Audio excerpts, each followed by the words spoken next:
Allez, boum! QE Plays, deuxième session, c'est déjà parti et on démarre directement avec Stephen Castle. Nous sommes dans une rencontre entre les Spurs sans Wemby et des Pels sans défense. Un match bien plus intéressant qu'il n'en a eu l'air au passage. Attends, on remet ça... Ah, voilà, on en était là. Maintenant la question c'est, qui s'est fait surprendre sur cette passe de Stephen Castle? Oui bon, c'est vrai, je me suis fait avoir, mais maintenant on va essayer de comprendre pourquoi. Revenons au début de la possession. De'Aaron Fox est le porteur de balle, Luke Kornet le poseur d'écran pour un pick and roll dans l'axe du terrain, mais qui oriente Fox sur sa mauvaise main, sa main droite. Pourtant bloqué le long de la touche, les Pels vont commettre l'erreur qui va tout dérégler. Jones et Bey viennent doubler Fox. Premier réflexe du renard, se retourner sur sa main gauche pour libérer la balle et profiter donc d'un 4 contre 3. Pendant ce temps-là, Jeremiah Fears, lui, vient tag le rollman, ici Kornet, mais il y a un problème. Ce n'est pas à lui de le faire. Bey est bien mieux positionné dans le corner côté faible. La menace d'une skip pass main droite par-dessus une prise à 2 est quasi inexistante, sauf quand vous jouez Luka Doncic. Maintenant, la situation est la suivante. Quinn doit revenir sur Kornet après sa prise à 2, Fears est trop bas après avoir tag Kornet, et Bey est hors de position puisqu'il protège la menace au cercle.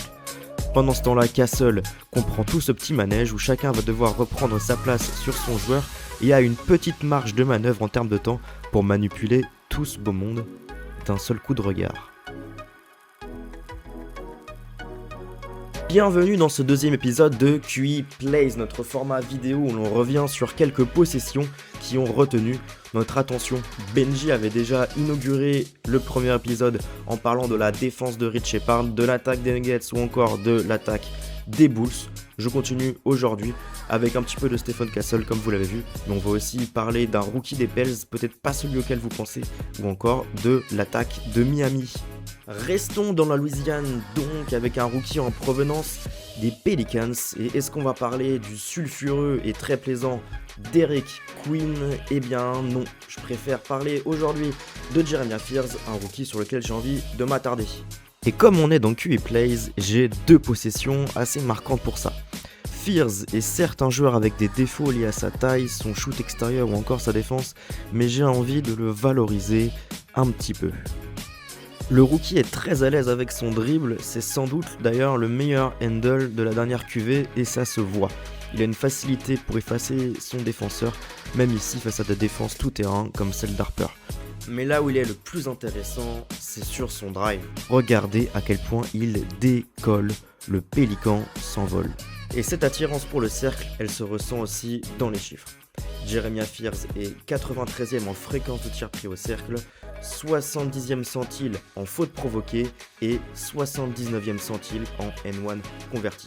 L'efficacité générale, elle, est encore un peu trop faible, mais rappelons qu'il n'a encore que 19 ans.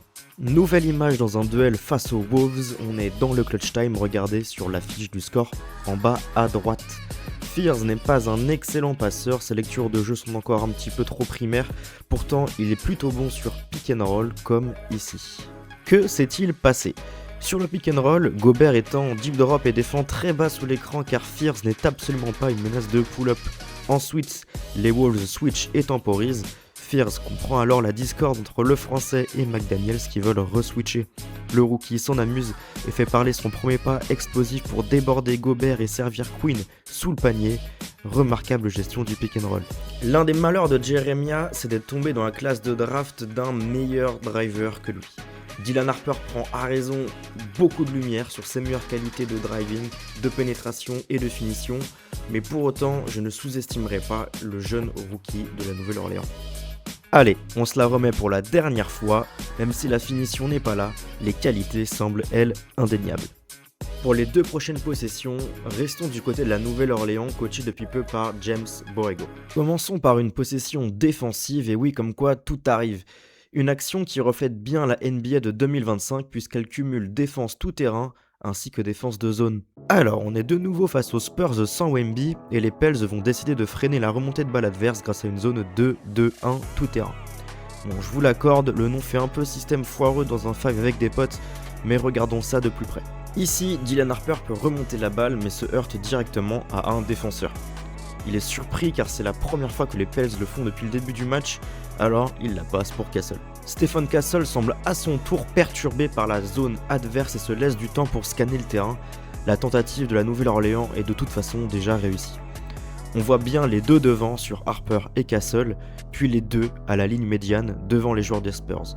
Ce qui laisse, si on calcule bien, dans la moitié de terrain de San Antonio en 3 contre 1 à négocier, mais pour cela, encore faut-il y parvenir. Les hommes de Borrego ont voulu surprendre une défense gadget et peu répandue qui leur a permis de gagner une possession ainsi que 2 points. Pour finir avec la Nouvelle-Orléans, partons sur un système très simple mais qui m'a bien plu, ou comment utiliser l'espace du terrain au maximum pour se servir de la vitesse de ton joueur. Nous sommes à nouveau face aux San Antonio Spurs et à nouveau dans le clutch time. Cette fois-ci, c'est la dernière chance pour les Pels de repasser devant. Regardez bien le chrono, 8 secondes 9 et -1 pour les hommes de Borrego. José Alvarado n'est pas marqué, alors il utilise toute la longueur du terrain pour prendre de la vitesse.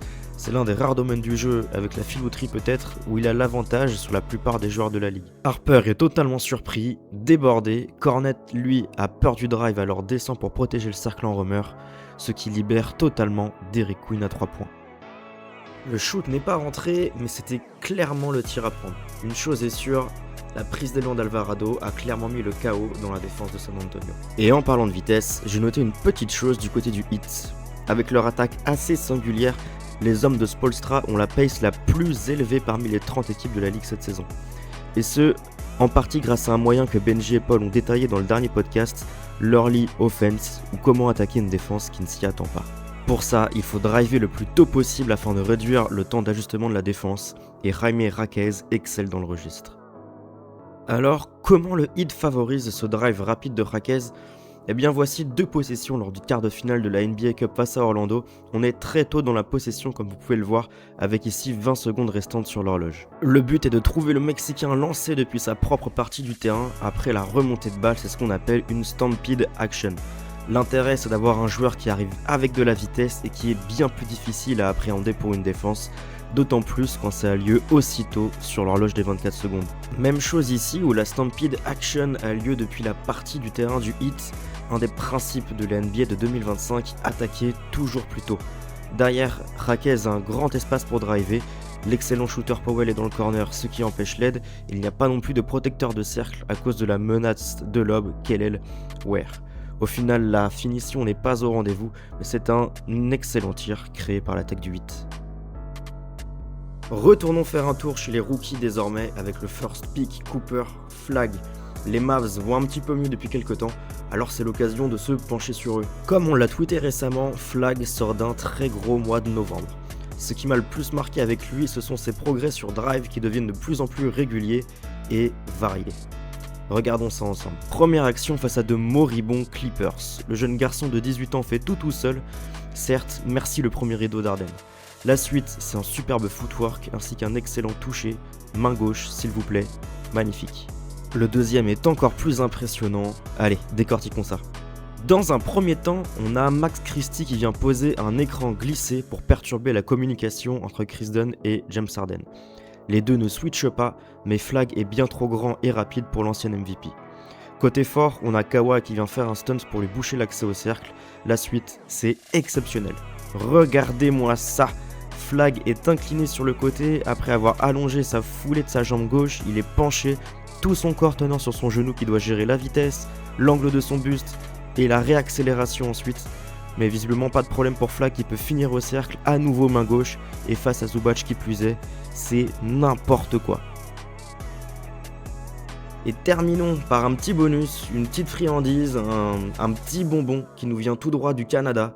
Scottie Barnes, c'est à toi de jouer. Cette saison, les Raptors brillent dans la conversion des rebonds offensifs en transition. Ils ont le réflexe de vouloir jouer de l'avant dès la réception du rebond, et l'action suivante en est l'illustration. Barnes récupère le ballon et s'oriente directement vers le panier adverse où Agbaji file en transition.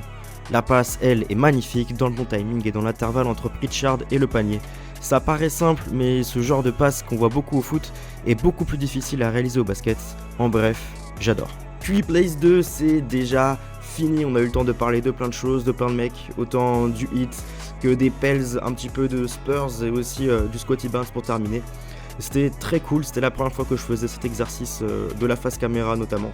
Donc dites-moi dans les commentaires si ça vous a plu, peut-être que j'en referai d'autres si ça vous plaît. Il y a tellement de matière et de choses à dire sur certaines actions en NBA que voilà, j'ai déjà des actions qui traînent que j'ai pas réussi à mettre dans cet épisode. Donc d'autres à venir, pourquoi pas. Et puis il y a tous les podcasts qui sont déjà disponibles et puis le QI Plays 1 de Benji qui est sorti il y a un mois peut-être environ. Alors que ce soit en podcast ou en vidéo, on se revoit très vite sur la chaîne de QI Basket.